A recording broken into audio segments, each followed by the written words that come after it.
Hi, I'm James Lloyd, the Alcohol-Free Coach. I've been alcohol-free since 2021 and it's absolutely changed my life. Now I help leaders and entrepreneurs reset and regain control of their relationship with alcohol. In this series of 10 videos, I'm going to break down some of the neuroscience around alcohol because once you understand what's going on in your brain when alcohol is in your system, it changes everything. Today, we're going to talk about the stress loop. You know that feeling when life is stressful and your brain just says, I need a drink. That moment where alcohol feels like the only way that you can decompress. It's totally understandable. I used to be exactly the same. Believe me, I've been there. But the uncomfortable truth of the situation is that alcohol doesn't lower stress. It raises it. So let's unpack how that works. When you drink, your brain gets a short hit of dopamine, which makes you feel really good. But at the same time, it also triggers the release of cortisol. And cortisol is your primary stress hormone. Why is this? Well, it's because the body perceives alcohol as a threat because it's a toxin.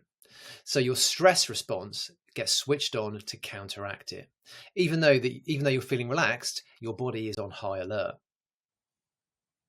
So you feel a short burst of relief followed by a longer, lower emotional crash. To compensate for the high dopamine in your system, your brain releases a chemical called dynorphin, which basically dulls pleasure. It leaves you feeling lower than you did before.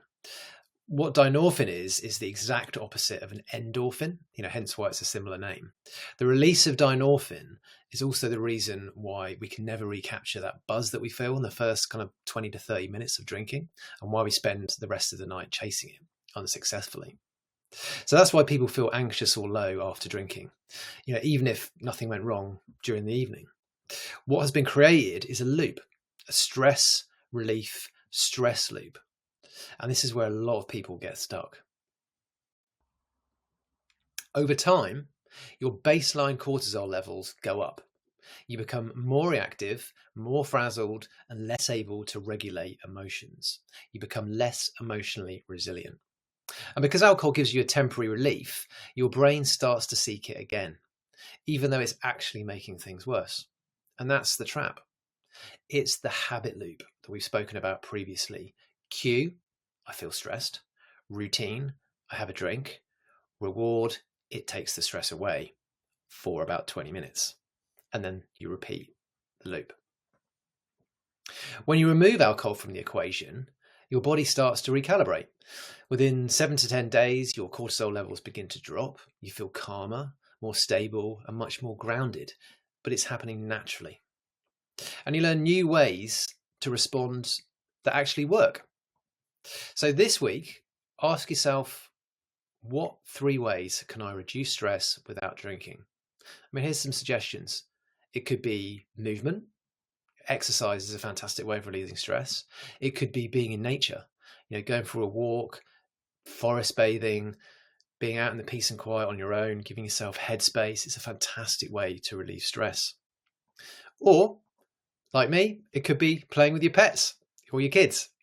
But just pick one and try it this week and see how it works in terms of relieving your stress. Next week, we're going to go much deeper into anxiety. What happens in your nervous system and why alcohol makes it worse, not better. But for now, just remember, you don't need a drink to relax. You just need a nervous system that knows how to return to calm, and you can rebuild that. And I'm going to help you do that through this series. If you found this short video useful, you can find more resources, free resources, by going to my website, AlcoholFreeCoach.com.